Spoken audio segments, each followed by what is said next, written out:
La abogada Margaret W. Wong tiene 45 años de experiencia en leyes de inmigración y ha sido premiada en múltiples ocasiones como una de las mejores abogadas del país. Maneja todo tipo de casos migratorios a nivel nacional y tiene oficinas en 9 ciudades: Cleveland, Nueva York, Memphis, Nashville, Atlanta, Columbus, Raleigh, North Carolina, Chicago y Minneapolis. No hay caso de inmigración que no podamos manejar. Es la abogada Margaret Wong, la que sí sabe de inmigración. 216-259-8897. 216-259-8897. Yo soy Margaret Wong. Bienvenidos a este espacio Camino del Inmigrante de la firma de abogados Margaret Wong y Asociados en español. Hoy miércoles, ya 21 de septiembre, en vivo a través de las redes sociales y nuestras plataformas, tanto de Facebook como YouTube. Y por supuesto, vamos a hablar hoy con la abogada Margaret W, más de 45 años en el área migratoria. Damos la bienvenida a los anfitriones de este espacio, a la abogada Margaret W y por supuesto Juan Carlos Brando. Buenos días, Juan Carlos. ¿Cómo estás, Alicia? Buenos días. Good morning, Miss Wong. How are you doing? I'm very good, thank you. Bueno, Es una abogada que está muy bien. Definitivamente, Juan Carlos, nosotros tenemos, y comentábamos fuera del aire, muchas preguntas que han llegado a través de nuestras redes sociales, pero queremos saber la opinión de la abogada Margaret W acerca de lo que dijo el presidente de los Estados Unidos sobre el regreso de los migrantes venezolanos, específicamente cubanos y nicaragüenses. Él dice que se opone a enviar a los migrantes procedentes de Venezuela, Nicaragua y Cuba cuando entran a los Estados Unidos, y me refiero a cuando entran generalmente por vía terrestre. ¿Qué opina usted acerca de eso? Porque realmente la crisis migratoria se ha acrecentado en los últimos años. Ms. Wong, so Alicia wants to start talking about the speech that President Biden just gave a couple of days ago or yesterday, saying that he does not want to turn back Venezuelans or Cubans or some people that are coming into the United States, even though it's becoming some kind of mess in some states of the United States of America. So what are your thoughts about this? What could happen if this continues to go on regarding to immigrants coming by the border in the United States? So this is all, that's why I'm glad you asked this question, Mr. Juan and Ms. Alexia. The interesting thing is right now, instead of like climate control, which is a hot topic, oil and gas and the Russian invasion into Ukraine, those are pure political. Of course, lives are interesting because, any war, you lose people, you lose lives. Immigration now is a big problem because when Trump started this whole thing, so Trump got a lot of people who really believe in Trump because America, let's face it, each country, like Europe, you don't see, like if I want to go to Europe, it'll take me years to even get a green card because we are Chinese. We are like, each country are protecting. Same in China, it's very difficult to get their green card and their citizen because every country is more and more into it. If it's fair, unless your parents are Spanish living in Mexico, you cannot get a Spanish passport, If you live there, you have to take years and years. So every country is like that. On the other hand, though, America has always been a country where if you come to America, it's difficult to deport you, especially if you have no criminal record. That's why all our children now are in their 20s. So what Biden was saying that we are all paying attention to is the progressive. You have Bernie, what's his last name? Bernie, the old person who was running for president. Bernie Sanders. Yeah, Bernie Sanders, who is old. You have Trump, who's old. And you have Biden, who's old. Of course, you have Kamala Harris in the waiting. But right now, the public is not in love with Harris. So what they're trying to do is to get Bernie Sanders people to like Biden. Bernie Sanders is all for, it's total, it's like really nice, high social program, high tax.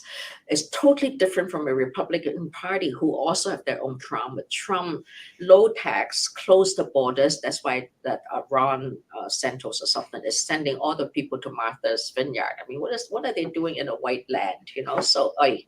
So I think they're just talking. In the long run, the border is still difficult to get in. Every day I get calls, oh, my daughter is stuck. So my advice always is, if you somehow is in jail, stay there, don't leave, because once you leave, it's very difficult to come back in. So all these about they don't want to turn back, is really pandering to their constituent. Like my constituent is you, who are people who needs green card, who need work permit. Of course, whatever I'm going to say, I'll think like you, I act like you. So you give me more cases, you give me more clients, so Biden's position now is he wants the liberal people in the Democratic Party to like him because it's midterm election. So it's because the election is coming up.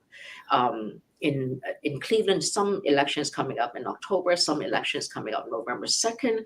So if Biden said, oh, I don't want any people in America, we have to close the borders, then people are not going to like the Democrats, right? Because that's the Republican line. So he has to draw a very fine line. He cannot say, oh, Title 42, because absolutely Title 42 is not liked by the Democrats.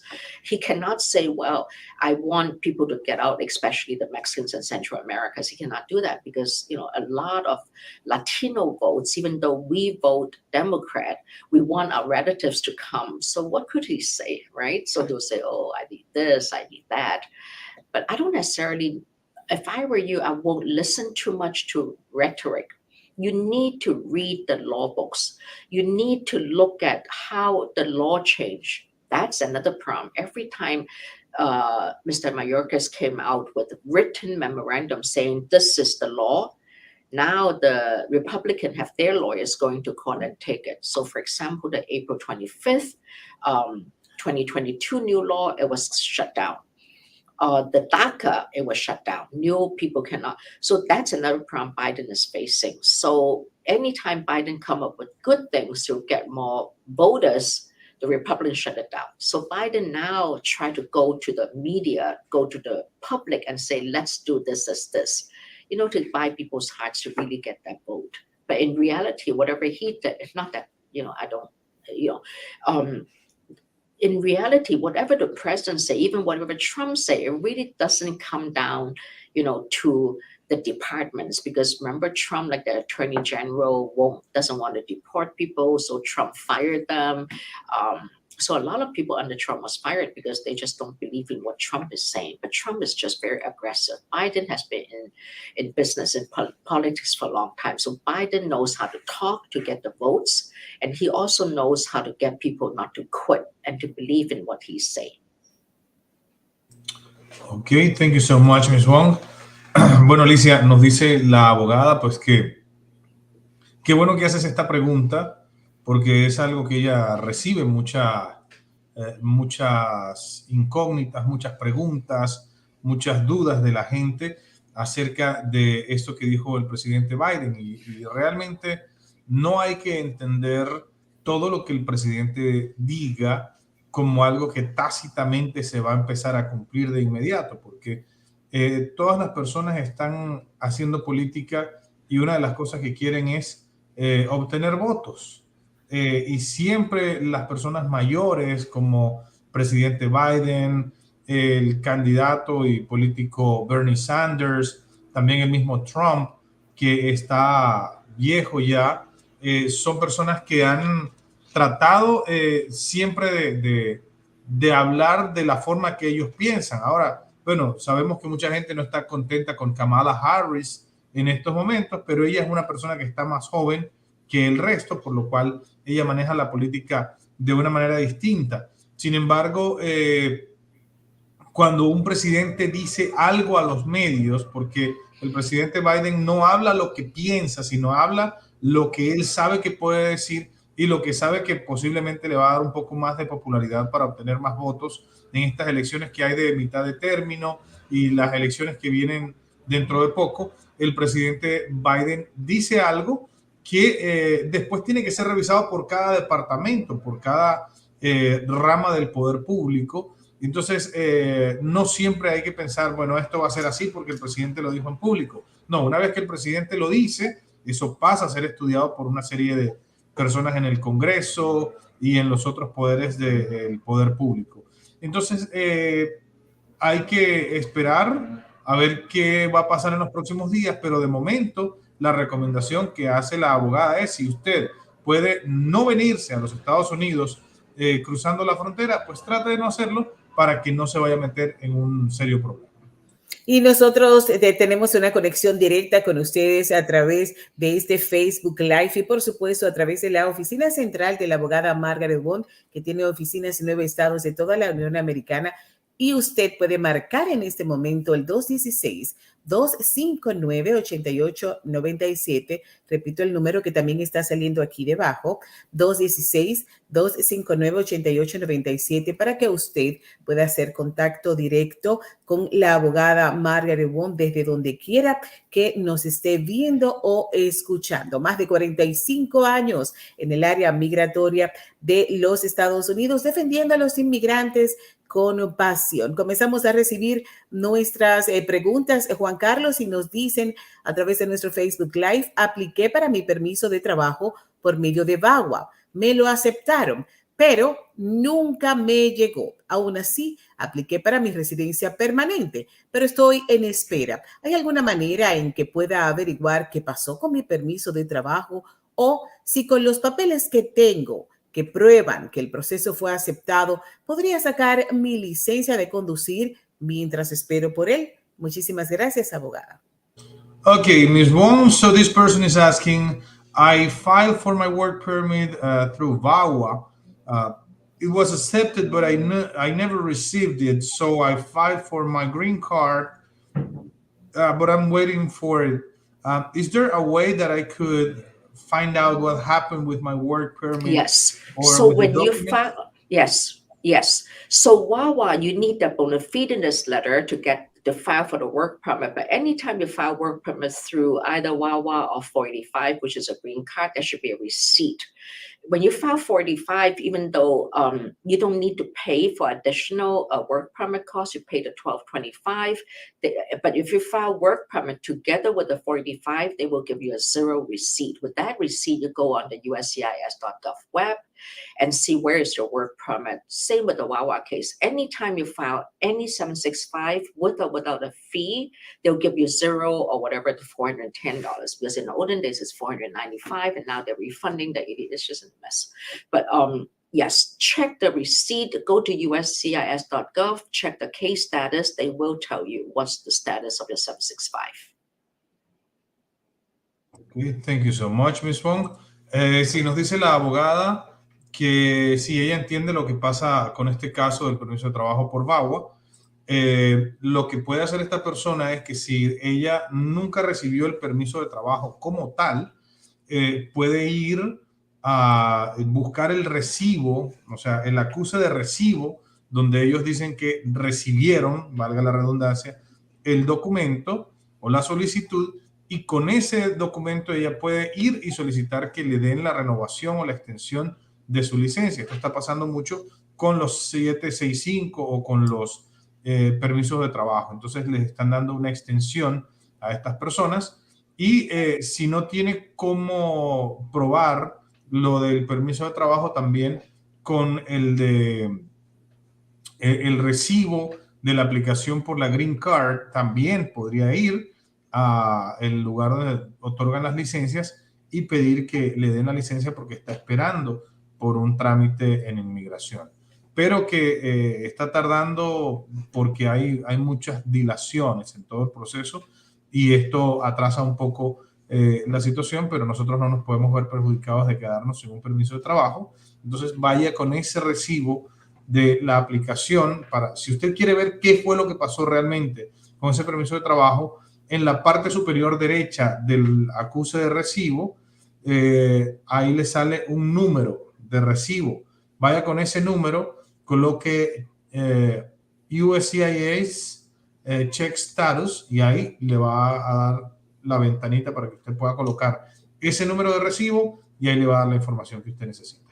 Excelente, usted está sintonizándonos en vivo en este momento. Aprovechar a nuestra abogada Margaret Wong, con más de 45 años en el área migratoria en todos los Estados Unidos, defendiendo a los inmigrantes con pasión. Recordar que tenemos oficinas en Atlanta, en Chicago, en Columbus, en Cleveland, en Memphis, en Minneapolis, en Nashville, en Nueva York, en Raleigh, North Carolina. Estamos esperando por usted en este momento. Puede marcar al 216-259-8897, 216-259-8897. Y si se encuentra viéndonos aquí en Atlanta y tiene un caso migratorio, la abogada vuelve a la ciudad en octubre. Va a estar con nosotros la abogada Margaret W. Y desde ya usted puede llamar para hacer su cita y poder verla en persona. Siempre es muy satisfactorio ver a ese abogado que usted ve a través de las redes sociales, de la televisión, que usted le tiene tanta admiración en persona, y poder hacer sus preguntas en cuanto a migración. 216-259-8897. Y nosotros seguimos en este momento, Juan Carlos. One brings a lot of good energy.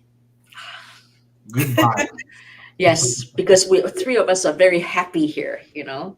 We are happy with life. We're happy. I mean, we all have our setbacks, but for now, life is good. No, decía la abogada que siempre ella trae muy buena energía cuando llega aquí a la ciudad de Atlanta, y nos dice que los tres tenemos buena energía, que bueno, tenemos momentos en que hay algunos reveses, pero que todo va muy bien, porque estamos felices y porque estamos contentos y tenemos buena energía. Así es, 216-259-8897, y estamos en vivo. Nos llega esta pregunta y nos dice: hola abogada, Dios le bendiga. Yo estoy aplicando para asilo. Mataron a mi esposo y pues me tocó salir de mi país porque esa persona regresó, y temo por la vida de mi familia. ¿Podría ganar el asilo? Porque la verdad tengo pánico de regresar a mi país con mi familia. ¿Me podrían ayudar? Soy de Guatemala. Okay, Ms. Wong, this person says, hi, attorney. God bless you. I am filing for asylum. My husband was murdered, and I had to leave my country because this person came back, and I am afraid for my life and my family life. Could I win an asylum case? Because, to be honest, I am very scared to go back to my country with my family. Could you help me? Yes, let me tell you what, this is a very, very good question. This happens to my practice every day. Oh, my husband was murdered, my father was murdered. And I don't think American people knows how many people are murdered overseas, because in America, you know, all the newspapers say, oh, you know, one person murdered, it's a school murder, or, you know, we just, but in overseas, a lot of people get murdered, right? So number one, when did I come to America? If you came less than a year ago and filed asylum, the chances of winning is higher than more than one. It's a lot higher, more than 1 year. Number two, it's not just because your husband's murderer murdered you and he's still out in the world, you're worried that he'll murder you. That's a private act. If someone wants to murder me or murdered me in Cleveland, I couldn't go to China and file for asylum, or I couldn't go to Mexico and file for asylum, because, you know, there is murders in Cleveland. The question is, why was your husband murdered? Did you report to police? If you report to police, what happened to that report? Did police help you in investigating? So for example, if I'm murdered in Cleveland, the police will come to the scene, they'll have a murder report. So my husband may be able to do a U visa because his murder is in America, right? But your murder is in Mexico or wherever you're from. So the answer is not just because my husband is murdered, and the answer is the inability of the government of whatever country you're from to protect you, number one. Number two is the underfunding of the Mexican or the El Salvador police station. A lot of my clients, they came from a small town. Those a town only have like 500 people, but 500 people, they only have like 75 houses, and some of those houses are empty because there's no market value. So, and then the police station is 3 hours away driving. There's only one car in your small town. This is a very common scenario. So I didn't even report to police because I don't even know the police number. I've never met the police in my whole life, and I was already 25 years old. If my chicken or my cows were slaughtered and stolen, we don't report to police because it's not like in America we have 911, right? It's the inability, it's private act, but it's inability of the government. So that's one scenario. I've never met the police. I've never reported. So it didn't report because the first thing the judge would say, did you report to police? The answer is no. Why did you report to police? They won't do anything. That's a common answer. That's not good enough. You're not going to win asylum if you say, they don't do anything. They're part of the corrupt people. Of course they are, but we have to explain why didn't you report? Or if you reported, what happened?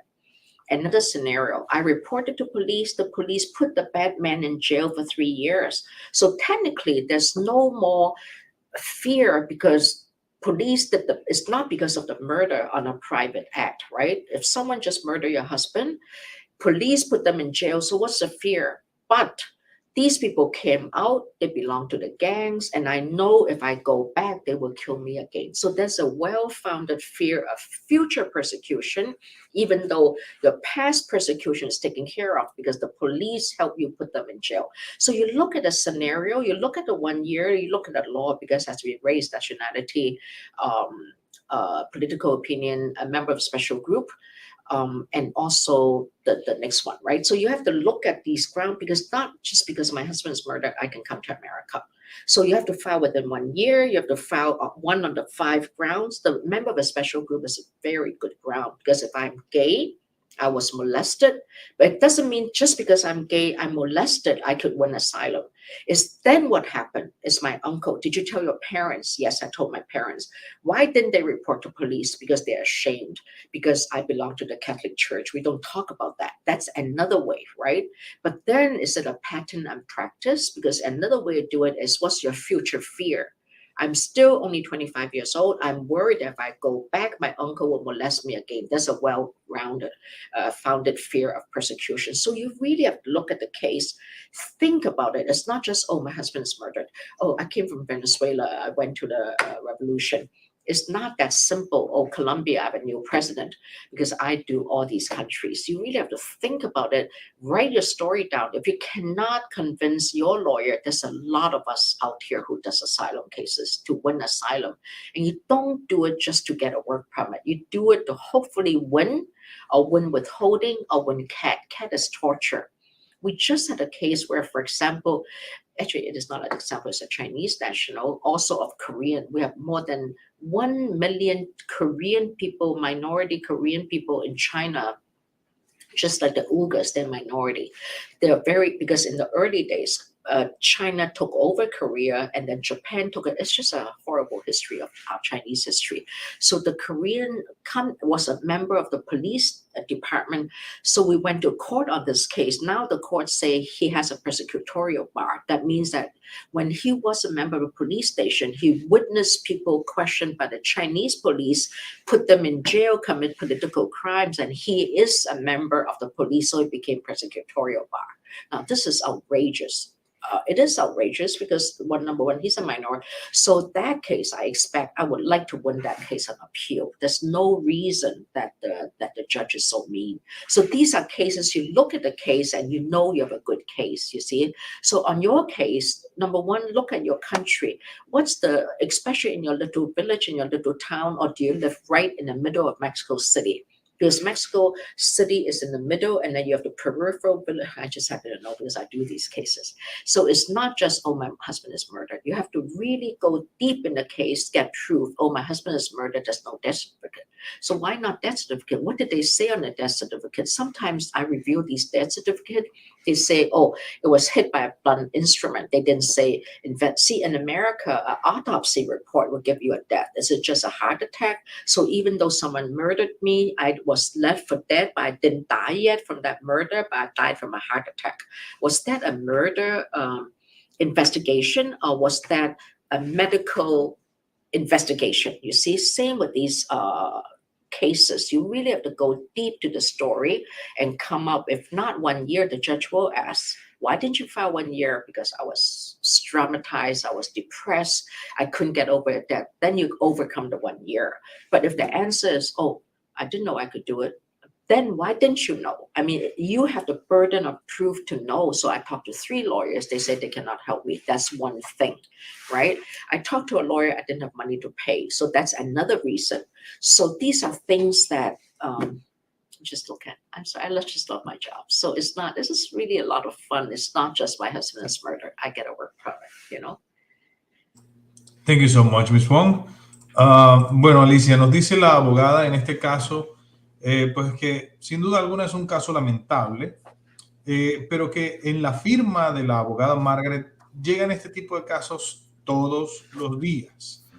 Personas que le mataron a un primo, le mataron a un tío, mataron a su esposo, mataron a su papá. Y la pregunta es, ¿por qué vendrían por ti?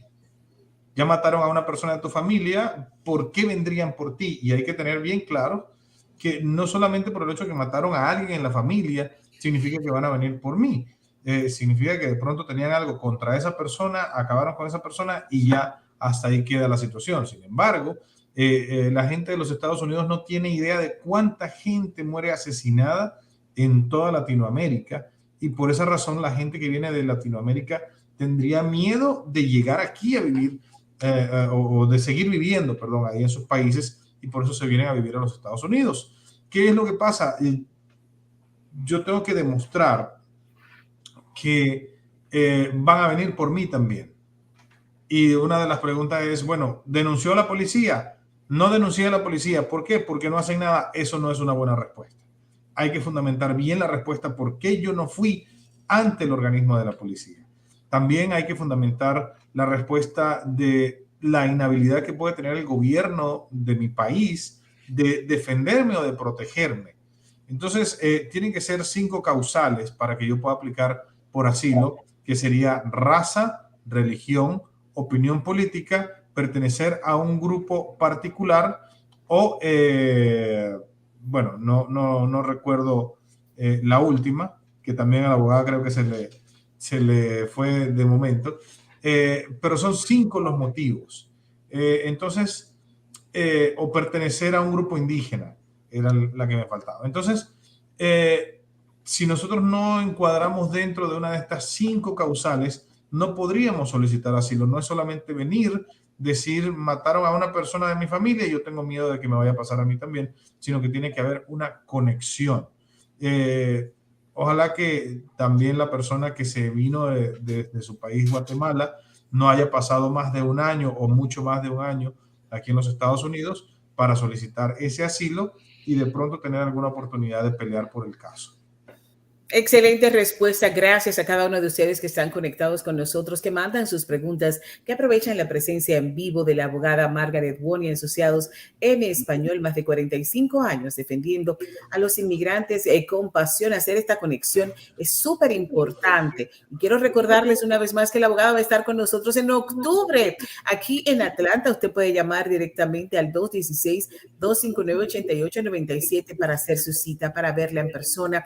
Ahora es el tiempo de la migración. Vamos a aprovechar este tiempo para, si usted tiene un problema migratorio, lo resuelva a través de nuestras oficinas y, por supuesto, poniéndolo en manos de una abogada experta, la que sí sabe de inmigración, la abogada Margaret W. Nos comienzan a llegar más preguntas y nos dice, tengo a mi novio detenido en California Imperial Regional Detention Facility. ¿Me podría ayudar con su caso? Ya le han dado negativo en su miedo creíble y en su corte nosotros vinimos juntos, pero a mí me dieron libertad el 31 de agosto y a él no. Okay, Ms. Wong, this person has the boyfriend detained in California Imperial Regional Detention Facility.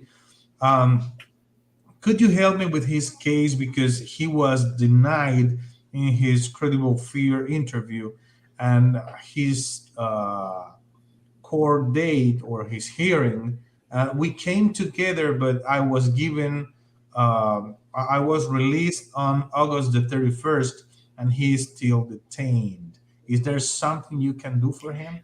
This is an interesting question. Today you got really some interest. Thank you for listening to me because these are really fresh. This question applies to do you remain in Mexico, Title 42, new entry, because President Biden did come up with some new rules saying that if you came to America through the line or undocumented after May of 2022, they want to get rid of the issue. That's why your boyfriend is so actually he's lucky in the sense that he already came to America. He's detained in America instead of Title 42, remain in Mexico and stuff like that. So I think let's look at our blessings instead of like, oh my gosh, my poor boyfriend is detained, and the guilt that you got it and he did not, right? So, but he failed credible fear. Now, when you failed credible fear, what does that mean? Until Trump came in, failing credible fear, sometimes they still give you a bond because there's not enough bed space. But once Trump come in, failing credible, they don't even give you a credible fear. So instead of saying, oh, they didn't even ask me for fear, now at least they give you a fear and you failed. Now, if you look at the new, I do a lot of these cases, so I look at them and I love to read. If you look at the new paperwork, when you leave jail, they would say, credible fear,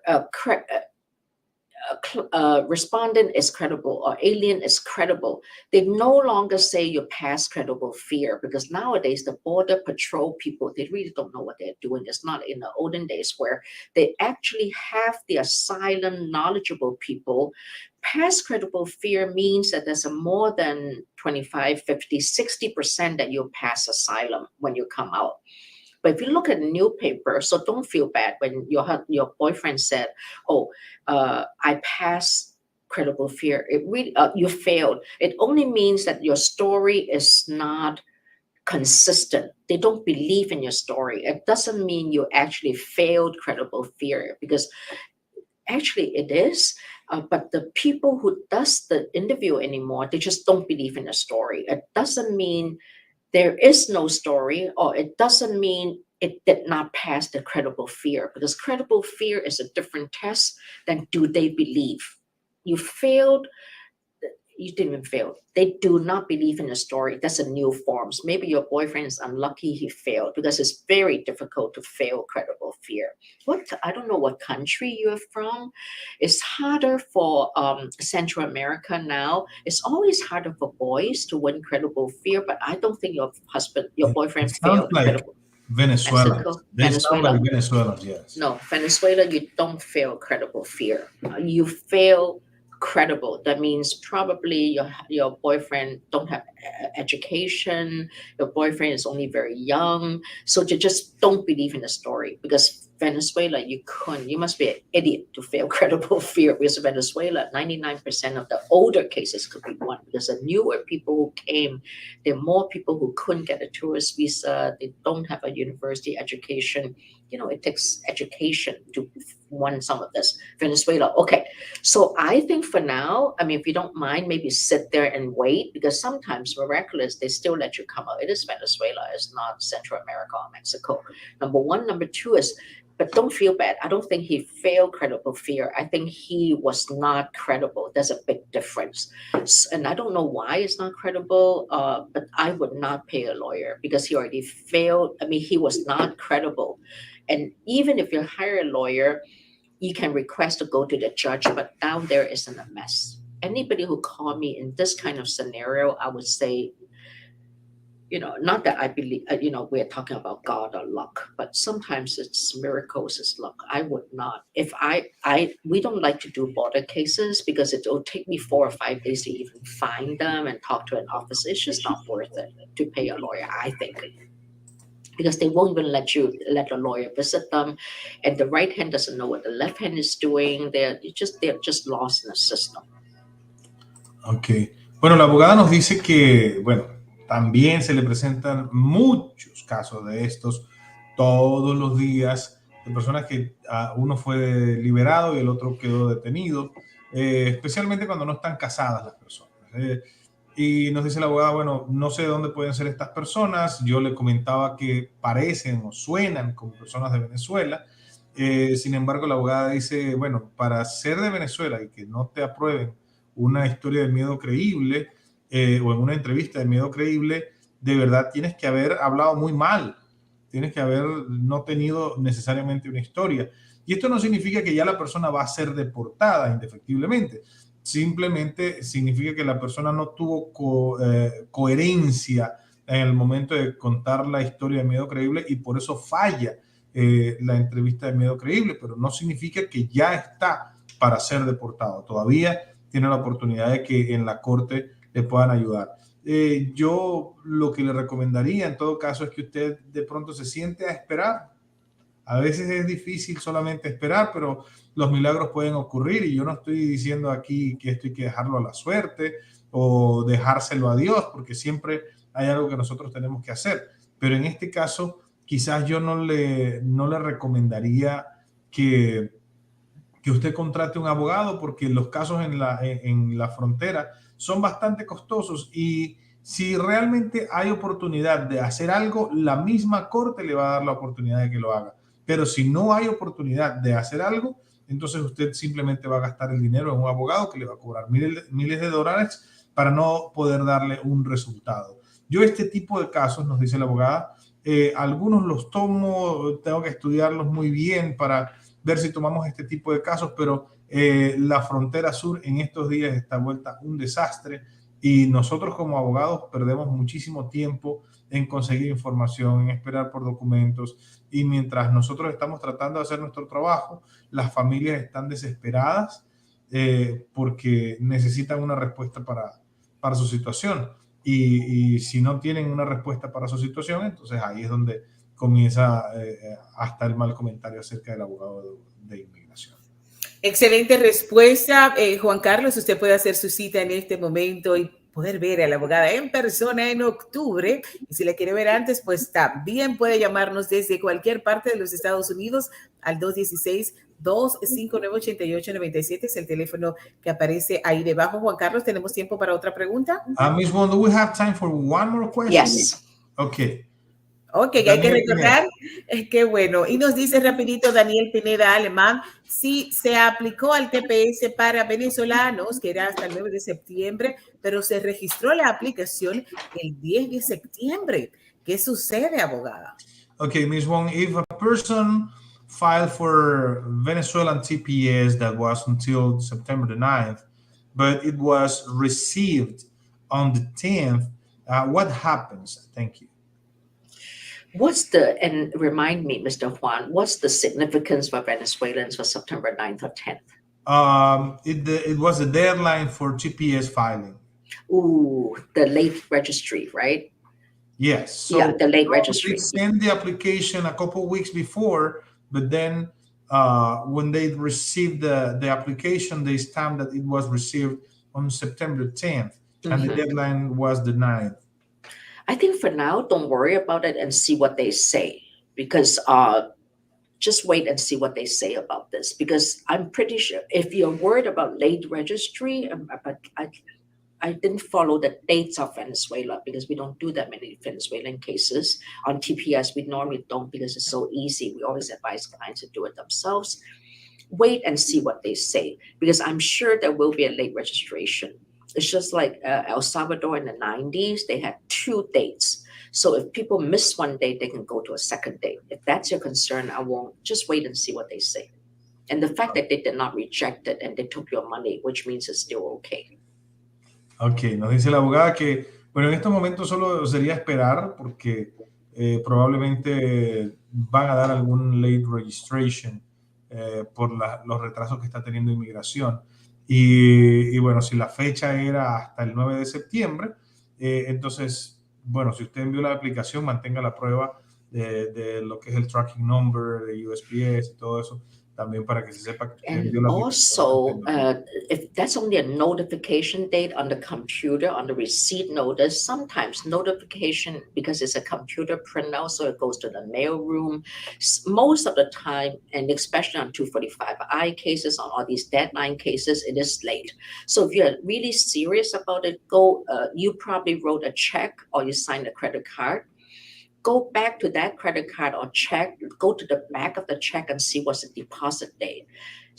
Most of the time, I would say 85-90% of the time, the receipt notice is dated 1 or 2 days after the cashing of the check. The cashing of the check date should be the real receipt date. So if you keep a copy of the check, if they send you back a notice saying that you're late, you show them the check, the stamp date, the day that the government got your money. That's your real receipt date. The receipt date on a computer is just a date they type in. That's a notification date. Receipt date is different from notification date.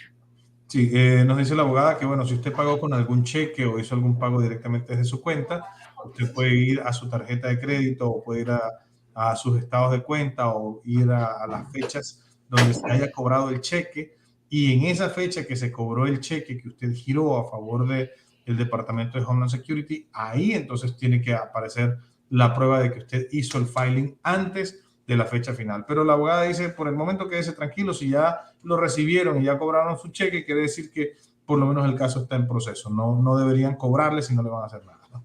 Maravillosa respuesta. Muchas gracias, abogada Margaret W. Como siempre, cada miércoles, de verdad que esto es una fiesta de información en cuanto a temas migratorios. Juan Carlos, nosotros tenemos una cita el próximo miércoles a esta misma hora a través de la plataforma de Margaret W. Asociados en Español, y recordar que la abogada va a estar en octubre con nosotros. Comience a hacer su cita al 216-259-8897. Thank you so much, Ms. Wong. Muchas gracias, Alicia, y gracias a toda nuestra audiencia que se ha unido con nosotros para el show del día de hoy con la abogada Margaret Wong, la que sí sabe de inmigración, over 45 years of experience. Gracias, abogada, y gracias, Alicia. Hasta la próxima. La abogada Margaret W. Wong tiene 45 años de experiencia en leyes de inmigración y ha sido premiada en múltiples ocasiones como una de las mejores abogadas del país. Maneja todo tipo de casos migratorios a nivel nacional y tiene oficinas en 9 ciudades: Cleveland, Nueva York, Memphis, Nashville, Atlanta, Columbus, Raleigh, North Carolina, Chicago y Minneapolis. No hay caso de inmigración que no podamos manejar. Es la abogada Margaret Wong, la que sí sabe de inmigración. 216-259-8897. 216-259-8897. Yo soy Margaret Wong.